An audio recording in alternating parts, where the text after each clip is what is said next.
شروع اللہ کے نام سے جو بڑا مہربان نہایت رحم والا ہے۔ ایک بادشاہ کے سامنے کسی عالم نے یہ مسئلہ بیان کیا کہ زانی کے عمل کا قرض اس کی اولاد یا اس کے اہل خانہ میں سے کسی نہ کسی کو چکانا پڑتا ہے۔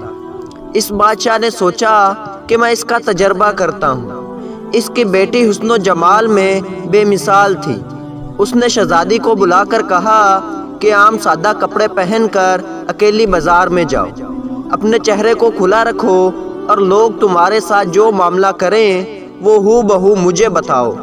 شہزادی نے بازار کا چکر لگایا، مگر جو غیر محرم شخص اس کی طرف دیکھتا وہ شرم و حیا سے نگاہیں جھکا لیتا۔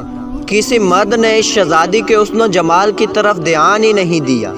سارے شہر کا چکر لگا کر جب شہزادی اپنے محل میں داخل ہونے لگی تو راہداری میں کسی ملازم نے محل کی خادمہ سمجھ کر روکا، گلے لگایا، بوسہ لیا اور بھاگ گیا۔ شہزادی نے بادشاہ کو سارا قصہ سنایا تو بادشاہ رو پڑا اور کہنے لگا کہ میں نے ساری زندگی غیر محرم سے اپنی نگاہوں کی حفاظت کی ہے، البتہ ایک مرتبہ میں غلطی کر بیٹھا اور ایک غیر محرم لڑکی کو گلے لگا کر اس کا بوسہ لیا تھا۔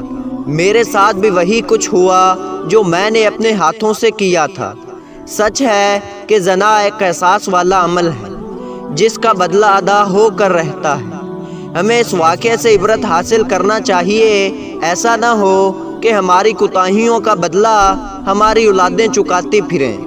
جو شخص چاہتا ہے کہ اس کے گھر کی عورتیں پاک دامن بن کر رہیں، اس سے چاہیے کہ وہ غیر محرم عورتوں سے بے طمع ہو جائے۔ اسی طرح جو عورتیں چاہتی ہیں کہ ہمارے خاوند نیکوکاری کی زندگی گزاریں، بے حیائی والے کاموں کو چھوڑ دیں، انہیں چاہیے کہ وہ غیر محرم مردوں کی طرف نظر اٹھانا بھی چھوڑ دیں تاکہ پاک دامنی کا بدلہ پاک دامنی کی صورت میں مل جائے۔ رہ گئی بات کہ اگر کسی نے پہلے یہ کبیرہ گناہ کیا تو توبہ کا دروازہ کھلا ہے۔ سچی توبہ کے ذریعے اپنے رب کو منائیں تاکہ دنیا میں کساد سے بچ جائیں اور آخرت میں ذلت اور رسوائی سے چھٹکارا پائیں۔ اللہ ہمیں شرم و حیا کی دولت سے مالا مال فرمائے، آمین۔ تو دوستو، اگر یہ ویڈیو اچھی لگی ہو تو چینل کو سبسکرائب کریں۔ ملتے ہیں ایسی اچھی ویڈیو میں، تب تک کے لیے اللہ حافظ۔